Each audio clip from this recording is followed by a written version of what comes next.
Assalamualaikum warahmatullahi wabarakatuh. Terima kasih atas waktu yang telah diberikan kepada kelompok kami, yaitu kelompok 6, dapat mempresentasikan hasil kerja kelompok kami mengenai termometer tanah. Perkenalkan nama anggota dari kelompok kami. Yang pertama, nama saya Asrul sekaligus pemateri pertama. Yang kedua, Nasria sebagai pemateri kedua. Dan yang ketiga, Yusran Mahendra sebagai pemateri ketiga. Dan yang keempat, Sapra sebagai pemateri terakhir sekaligus penutup presentasi ini. Baik, langsung saja yang akan menjelaskan sejarah termometer yaitu saya sendiri. Adapun sejarah termometer, pada tahun 1709 seorang fisikawan dari negara Jerman yang bernama Daniel Gabriel Fahrenheit menemukan termometer alkohol, yang dilanjutkan dengan penemuan termometer merkuri pada tahun 1714. Ia memperkenalkan skala suhu standar. Dilansir kumparan, Fahrenheit adalah orang yang pertama yang menggunakan air raksa dalam termometernya. Air raksa menjadi jalan keluar untuk masalah pengatur suhu pada termometer kala itu, karena akan sangat berpengaruh pada keadaan membeku dan mendidih suatu cairan di samping air raksa yang menguap. Jadi materi kedua akan dilanjutkan oleh saudari Nasria. Waktu dan tempat saya persilakan. Assalamualaikum warahmatullahi wabarakatuh. Perkenalkan, nama saya Nasria, NIM A03205056. Baik, saya akan melanjutkan materi yang telah dibawakan oleh saudara Asrul. Baik, cara kerja dan prinsip kerja termometer hampir sama dengan termometer biasanya, hanya bentuk dan panjangnya berbeda. Pengukuran tanah lebih teliti daripada suhu. Perubahannya lambat sesuai dengan sifat kerapatan tanah yang telah besar daripada udara. Pengamatan suhu tanah umumnya dilakukan pada kedalaman 5, 20, 10, 50, dan 100 cm. Pengukuran suhu tanah dilakukan pada tanah yang tertutup oleh rumput maupun tanah yang terbuka.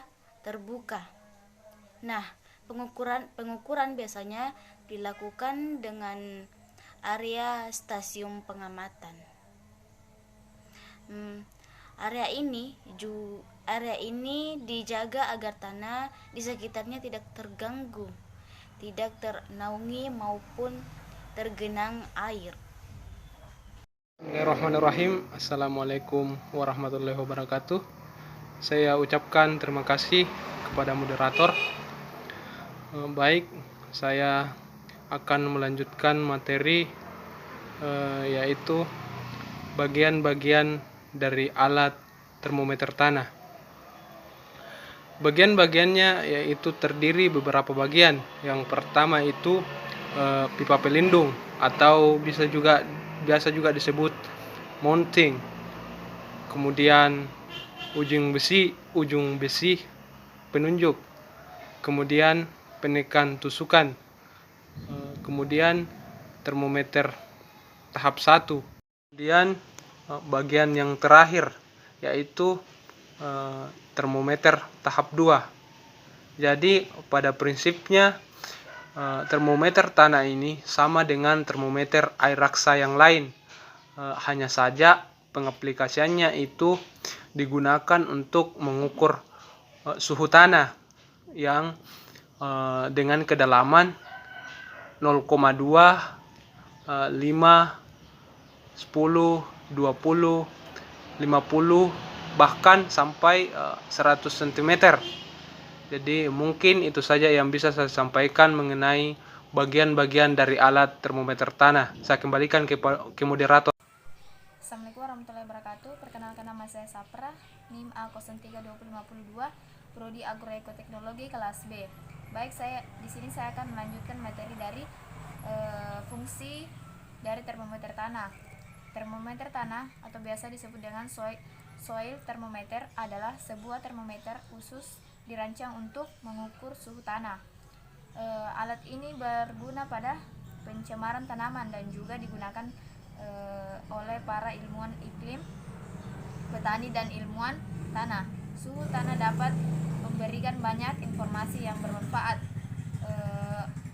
terutama pemetaan dan waktu ke waktu.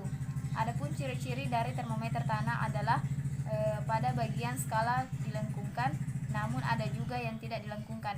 Hal ini dibuat untuk memudahkan dalam pembacaan termometer dan menghindari kesalahan prakalaks.